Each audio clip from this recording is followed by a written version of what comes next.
Hi dears, it's me Asri Lakshmi Bas. Welcome back to Eagle Learning. നമ്മുടെ ഇന്നത്തെ ക്ലാസ്സിൽ നമ്മൾ ഡിസ്കസ് ചെയ്തത് ഒരു മാർക്കിന്റെ 25ഓളം ചോദ്യങ്ങളാണ്. ക്വസ്റ്റ്യൻ പേപ്പർ എത്ര മാർക്കിനാണ്? 20 മാർക്കിന്റെ ക്വസ്റ്റ്യൻ പേപ്പർ ആണല്ലേ. 1, 2, 3 മാർക്കിന്റെ ക്വസ്റ്റ്യൻസ് നമുക്ക് അതിനകത്തുണ്ട്.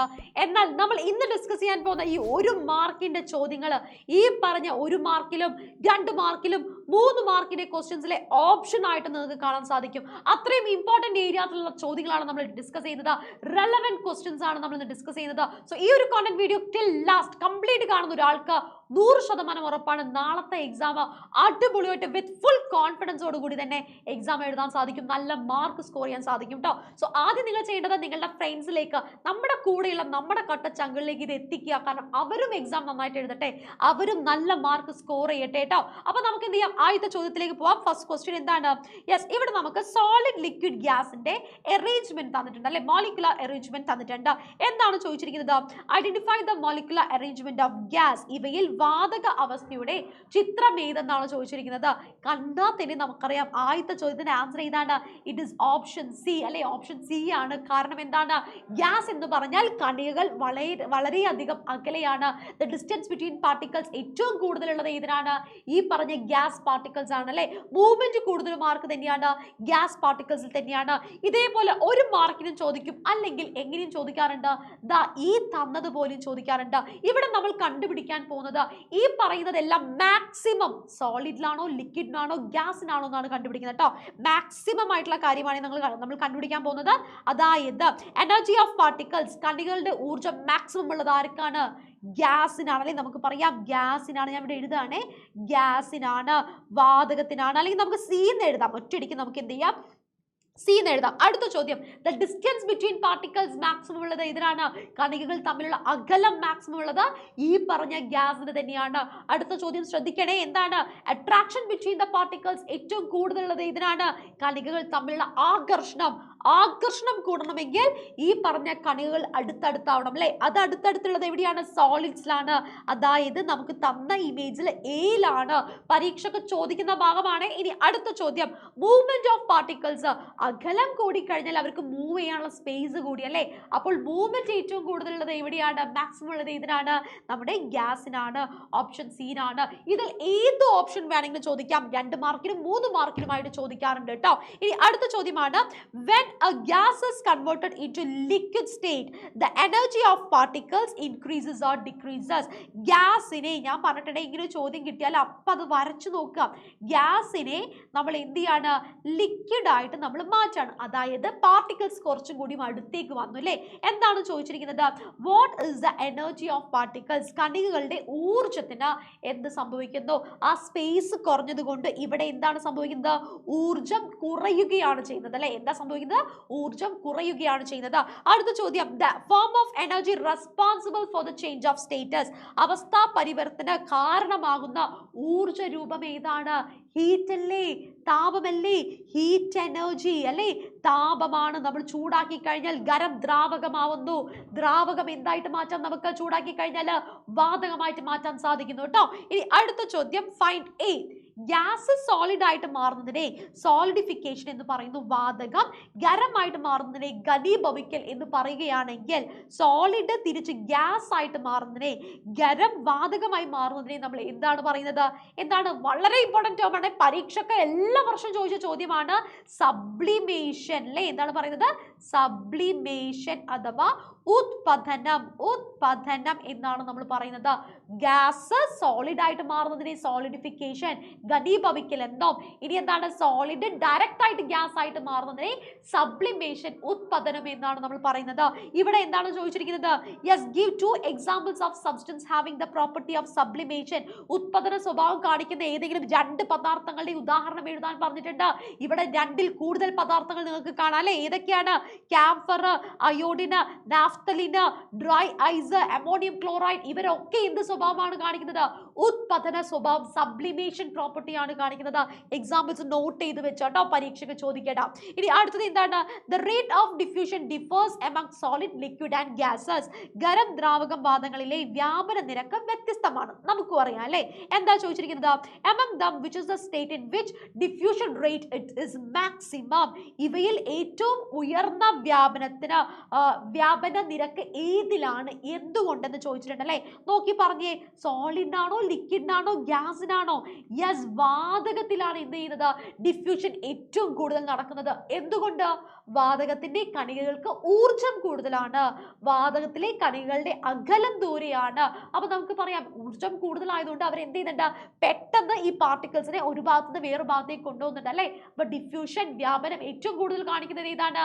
ഗേഷ്യസ് സ്റ്റേറ്റ് ആണ് കേട്ടോ, ഗ്യാസ് ആണ്, വാതകമാണെന്ന് നമുക്ക് പറയാം. ഇനി അടുത്ത ചോദ്യം, which one is an example of polyatomic molecule? എന്താണ് താഴെ കൊടുത്തതിൽ ബഹു അറ്റോമിക തന്മാത്രയ്ക്ക് ഉദാഹരണം ഏതെന്ന് ചോദിച്ചിട്ടുണ്ട്. ബഹു അറ്റോമിക തന്മാത്ര എന്ന് പറഞ്ഞാൽ എന്താണ്? മൂന്നിൽ കൂടുതലോ ആറ്റംസ് ഉണ്ടായിരിക്കണം അല്ലെ. ഹൈഡ്രജൻ എന്ന് പറഞ്ഞാൽ H2 ആണ്, ഓക്സിജൻ എന്ന് പറഞ്ഞാൽ O2 ആണ്, ഹീലിയം എന്ന് പറഞ്ഞാൽ He ആണ്, ഇനി സൾഫർ എന്ന് പറഞ്ഞാൽ എന്താണ്? S8 ആണല്ലേ. അപ്പൊ നമുക്ക് എന്ത് കിട്ടി? ഇവിടെ നമുക്ക് ആൻസർ കിട്ടി. പോളി അറ്റോമിക് മോളിക്യൂൾ എന്ന് പറയുന്നത് സൾഫർ ആണ്. ഏതാണ്? സൾഫർ ആണ് ബഹു അറ്റോമിക തന്മാത്ര എന്ന് പറയുന്നത്. അങ്ങനെയാണെങ്കിൽ 2 മാർക്കിന് വേറൊരു ചോദ്യം. ഈ തന്നതിൽ നിന്ന് എന്താണ് ദ്വൈഅറ്റോമിക തന്മാത്ര കണ്ടെത്താൻ? എന്താണ് ഡയറ്റോമിക് മോളിക്യൂൾ? ഹൈഡ്രജനും ഓക്സിജനും ആണല്ലേ. ഹൈഡ്രജനും ഓക്സിജനും, കാരണം എന്താണ്? H2 ഒരേ 2 ആറ്റംസ് ആണ്, O2 ഒരേ 2 ആറ്റംസ് ആണ്. അങ്ങനെയാണെങ്കിൽ ഹീലിയം ഏത് കാറ്റഗറിയിലാണ് വരുന്നത്? മോണോ അറ്റോമിക് മോളിക്യൂൾ ആണ്, ഏക അറ്റോമിക മോളിക്യൂളിന്റെ എക്സാമ്പിൾ ആണ് കേട്ടോ. ഇനി അടുത്ത ചോദ്യം, when a substance absorb heat the mobility of particle എന്ത് സംഭവിക്കുന്നു? ഒരു പദാർത്ഥം ചൂട് ആഗിരണം ചെയ്യുമ്പോൾ കണികകളുടെ ചലനത്തിന് എന്ത് സംഭവിക്കുന്നു? ഒരു കണിക എന്താണ് ഹീറ്റ് അബ്സോർബ് ചെയ്യുമ്പോൾ എന്താണ് ചെയ്യുന്നത്? ആ എനർജി കൂടുന്നു അല്ലേ. ആ കണികളുടെ ആ പാർട്ടിക്കിൾസിന്റെ എനർജി കൂടുന്നു. അപ്പൊ നമുക്ക് എന്ത് പറയാം? മൊബിലിറ്റി അഥവാ എന്താണ് ചലനാത്മകത എന്താണ് ചെയ്യുന്നത്? കൂടുകയാണ് ചെയ്യുന്നത്, ഇൻക്രീസ് ചെയ്യാണ് ചെയ്യുന്നത്. നമ്മുടെ കാലിന്റെ മൂട്ടിൽ വന്നിട്ട് തീയിട്ടഴിഞ്ഞാൽ നമ്മൾ തുള്ളി കളിക്കും അല്ലേ. അതേപോലെ തന്നെയാണ് കണികൾക്ക് ഊർജം, ഹീറ്റ് എനർജി കിട്ടിക്കഴിഞ്ഞാൽ അവർ എന്ത് ചെയ്യും? മൊബിലിറ്റി കൂടും, അവരുടെ മൂവ്മെന്റ് കൂടും, അവരുടെ ചലന സ്വാതന്ത്ര്യം കൂടുകയാണ് ചെയ്യുന്നത്. ഇനി അടുത്ത ചോദ്യമാണ്, the conversion of gas into liquid is called. ഗ്യാസിനെ ലിക്വിഡ് ആക്കി മാറ്റുന്ന പ്രക്രിയയാണ് നമ്മൾ എന്ത് പറയുന്നത്? ദ്രവീകരണം അഥവാ ലിക്വിഫാക്ഷൻ എന്ന് പറയുന്നത്. എന്താണ് ലിക്വിഫാക്ഷൻ അഥവാ ദ്രവീകരണം എന്നാണ് പറയുന്നത്. ലിക്വിഡ് ആയിട്ട് മാറുകയാണ് ചെയ്യുന്നത്. ഇനി അടുത്ത ചോദ്യം, one of the following element is named on the basis of color. Find out this element. എന്താണ് തന്നിരിക്കുന്ന മൂലകത്തിന്റെ ഒന്നിന്റെ നാമകരണം നിറത്തിന്റെ അടിസ്ഥാനത്തിലാണ് തന്നിരിക്കുന്നത്. ഏതാണ്? എക്സാമിന് ഈ ഒരു ടോപ്പിക്കിൽ നിന്ന് ഏത് വേണമെങ്കിലും ചോദിക്കാം. എല്ലാ എക്സാമ്പിൾസും നമ്മൾ എന്ത് ചെയ്യുന്നുണ്ട്? നമ്മുടെ ക്ലാസ്സിൽ നമ്മൾ ഡിസ്കസ് ചെയ്തിട്ടുണ്ട്. ഇതിൽ നിന്ന് ഏതാണ് കളർ ബേസിസിൽ? ക്രോമിയം ആണല്ലേ. കാരണം ക്രോം എന്ന് പറയുന്നത് കളർ റിലേറ്റഡ് എന്നാണ് അർത്ഥം. സോ ക്രോമിയം എന്ന് പറയുന്ന എലമെന്റ് ആണ് കളറിന്റെ ബേസിസിൽ വന്നത്. അങ്ങനെയാണെങ്കിൽ നിങ്ങൾ പറഞ്ഞോളൂ, നെപ്റ്റൂണിയം എന്നുള്ള പേര് വന്നിരിക്കുന്നത് വേറൊരു മാർക്കിന്റെ ചോദ്യമാണ് അല്ലേ. നെപ്റ്റ്യൂൺ എന്നുള്ള പേര് എവിടെ നിന്നാണ് വന്നിരിക്കുന്നത്? പ്ലാനറ്റിന്റെ പേരിന്റെ അടിസ്ഥാനത്തിലാണ് നെപ്റ്റ്യൂൺ. അങ്ങനെയാണെങ്കിൽ പൊളോണിയം, പോളണ്ട്, ശ്രദ്ധിക്കണേ, പൊളോണിയം പോളണ്ട് എന്ന് പറയുന്ന രാജ്യത്തിന്റെ പേരിന്റെ അടിസ്ഥാനത്തിലാണ്. അടുത്ത ചോദ്യം, which method is used to separate the components of mixtures with slight variation in boiling point? എന്താണ്? ഘടകങ്ങളുടെ നിലയിൽ നേരിയ വ്യത്യാസം മാത്രമേ ഉള്ളൂ എങ്കിൽ ആ മിശ്രിതങ്ങളെ വേർതിരിക്കാൻ ഏത് മെത്തേഡാണ് നമ്മൾ ഉപയോഗിക്കുന്നത്? ഏത് മെത്തേഡാണ്? ഡിസ്റ്റിലേഷൻ ആണോ, ഫ്രാക്ഷണൽ ഡിസ്റ്റിലേഷൻ ആണോ, സ്വേദനമാണോ, ആംശിക സ്വേദനമാണോ? ഇവിടെ എടുത്തു പറഞ്ഞിട്ടുണ്ട് 2 ലിക്വിഡ്സ് അവരുടെ ഇടയിലുള്ള ബോയിലിംഗ് പോയിന്റ് തിളനില എന്ന് പറയുന്നത് വളരെ അടുത്താണ്, സ്ലൈറ്റ് ഡിഫറൻസേ ഉള്ളൂ. അങ്ങനെയാണെങ്കിൽ നമ്മൾ ഏതാണ് ഉപയോഗിക്കുന്നത്? ഫ്രാക്ഷണൽ ഡിസ്റ്റിലേഷൻ ആണ് ഉപയോഗിക്കുന്നത്. പഠിച്ചത് ഓർമ്മയുണ്ടോ? എത്തനോൾ ആൻഡ് മെത്തനോൾ അവരുടെ ബോയിലിംഗ് പോയിന്റ് ഡിഫറൻസ് എന്ന് പറയുന്നത് വളരെ ചെറുതായതുകൊണ്ട് ഫ്രാക്ഷണൽ ഡിസ്റ്റിലേഷൻ, ആംശിക സ്വേദനമാണ് നമ്മൾ അവിടെ ഉപയോഗിച്ചിരുന്നത്. ഓക്കെ, ഇനി അടുത്ത ചോദ്യം ഇവിടെ നിങ്ങൾക്ക് കാണാം അല്ലെ. ഇവിടെ ചോദിച്ചിരിക്കുന്നത് എന്താണ്? Provide an example of mixture separable through fractional distillation. ഇപ്പൊ നമ്മൾ പറഞ്ഞ നാക്ക് വായിലേക്ക് ഇട്ടിട്ടേ ഉള്ളൂ അല്ലെ. ഏതാണ്? എത്തനോളും അതുപോലെ തന്നെ ഏതാണ്? Yes, ethanol and methanol. ഇവർ തമ്മിലുള്ള ബോയിലിംഗ് പോയിന്റ് എന്ന് പറയുന്നത് എന്താണ്? ആ ബോയിലിംഗ് പോയിന്റ് ഡിഫറൻസ് വളരെ ചെറുതാണ്. എത്തനോളിന്റെ ബോയിലിംഗ് പോയിന്റ് എത്രയാണെന്നും മെത്തനോളിന്റെ ബോയിലിംഗ് പോയിന്റ് എത്രയാണെന്നും താഴെ കമന്റ് ബോക്സിൽ ഇപ്പം തന്നെ കമന്റ് ചെയ്തോളൂ. നിങ്ങളുടെ ആൻസർ ഞാൻ ക്രോസ് ചെക്ക് ചെയ്തിട്ട് റെസ്പോണ്ട് ചെയ്യുന്നതാണ് കേട്ടോ. ഇനി അടുത്ത ചോദ്യം എന്താണ്? Distillation can be adopted in what kind of mixtures? എന്താണ് ചോദിച്ചിരിക്കുന്നത്? ഏത് തരം മിശ്രിതങ്ങളിലാണ് സ്വേദനം ഉപയോഗപ്പെടുത്തുന്നത്? ശ്രദ്ധിക്കണേ, സ്വേദനം ഉപയോഗപ്പെടുത്തണമെങ്കിൽ അതിൻ്റെ അകത്തുള്ള മിക്സ്ചറിന്റെ പ്രത്യേകത എന്താണ്? ഒന്നെങ്കിൽ അതിനകത്തുള്ള ഒരു കമ്പോണന്റ് വോളറ്റൈലും മറ്റേ കമ്പോണന്റ് നോൺ വോളറ്റൈലും ആവണം അല്ലേ. സോൾട്ട് സൊല്യൂഷൻ, ഞാൻ എക്സാമ്പിൾ ഇവിടെ എഴുതാണേ. സോൾട്ട് സൊല്യൂഷൻ, ഉപ്പ് ലായനിയുടെ പ്രത്യേകത എന്താണ്? ഉപ്പ് നോൺ വോളറ്റൈൽ ആണ്, ബാഷ്പീകരണ സ്വഭാവം ഇല്ലാത്ത വസ്തുവാണ്. എന്നാൽ വെള്ളം എന്താണ്?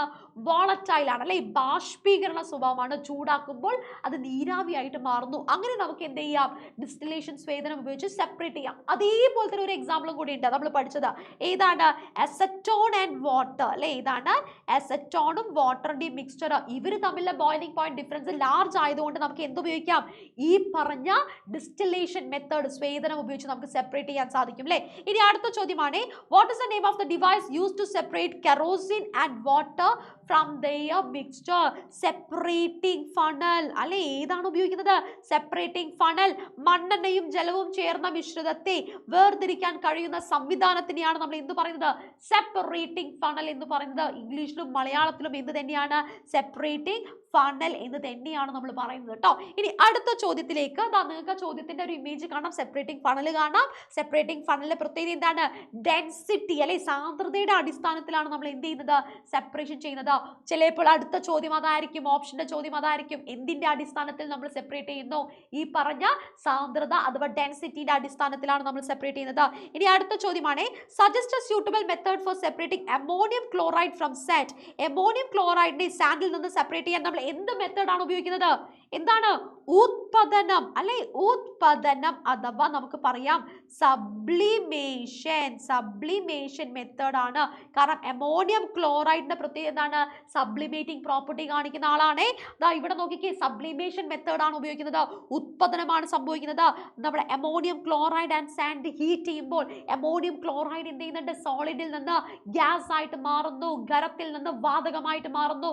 ഈസി ആയിട്ട് നമുക്ക് സെപ്പറേറ്റ് ചെയ്യാം അല്ലെ. ഇനി അടുത്ത ചോദ്യം, in which of the following three state the distance between the particle is maximum?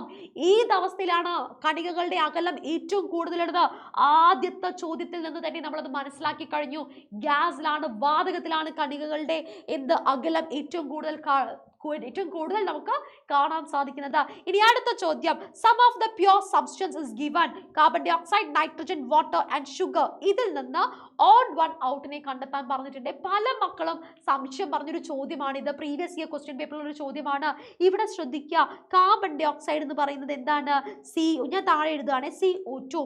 Nitrogen എന്ന് പറയുന്നത് N2, വാട്ടർ എന്ന് പറയുന്നത് H2O, ഷുഗർ എന്ന് പറയുന്നത് C12, H22O11 ആണ്.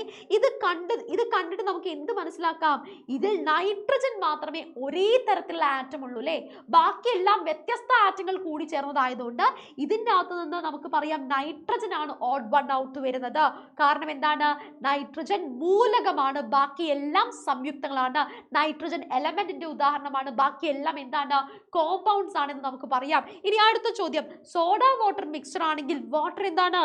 It is A pure substance അല്ലെ. എന്താണ്? പ്യൂർ സബ്സ്റ്റൻസ് ആണ്. ശുദ്ധ പദാർത്ഥമാണ് കേട്ടോ, ശുദ്ധ പദാർത്ഥമാണ്. ഇനി അടുത്ത ചോദ്യം, പ്ലൂട്ടോണിയം എന്ന് പറയുന്നത് രാജ്യത്തിന്റെ പേരിന്റെ അടിസ്ഥാനത്തിലാണ് അല്ലെ. പ്ലൂട്ടോണിയം പ്ലാനറ്റിന്റെ പേരിന്റെ അടിസ്ഥാനത്തിലാണെങ്കിൽ ഫ്രാൻസിയം എന്തിന്റെ പേരിന്റെ അടിസ്ഥാനത്തിലാണ്? യെസ്, കൺട്രി അല്ലെ. കൺട്രിയുടെ പേരിന്റെ അടിസ്ഥാനത്തിലാണ്, രാജ്യത്തിന്റെ പേരിന്റെ അടിസ്ഥാനത്തിലാണ്. അങ്ങനെയാണെങ്കിൽ വാട്ടർ കോമ്പൗണ്ട് ആണെങ്കിൽ കാർബൺ എന്തായിരിക്കും? ഇവിടെ നമ്മൾ റിലേഷൻ കണ്ടെത്തിയിട്ടാണ് ആൻസർ ചെയ്യുന്നത്. വാട്ടർ എന്ന് പറയുന്നത് കോമ്പൗണ്ട് ആണെങ്കിൽ കാർബൺ എന്തായിരിക്കും എന്നുള്ളത് സംയുക്തമാണ്. വാട്ടർ സംയുക്തമാണെങ്കിൽ കാർബൺ എന്തായിരിക്കും എന്നുള്ളതും താഴെ എന്ത് ചെയ്യുക? കമന്റ് ബോക്സിൽ കമന്റ് ചെയ്യുക. സോ ഒരുപാട് ചോദ്യങ്ങളായി നമ്മൾ ഡിസ്കസ് ചെയ്യുന്നത്. ഈ ചോദ്യങ്ങളെല്ലാം നിങ്ങളുടെ ക്വസ്റ്റ്യൻ പേപ്പറിൽ നിങ്ങൾക്ക് നാളെ കാണാൻ സാധിക്കും. നാളത്തെ എക്സാം നന്നായിട്ട് എഴുതാൻ സാധിക്കട്ടെ. All the very best.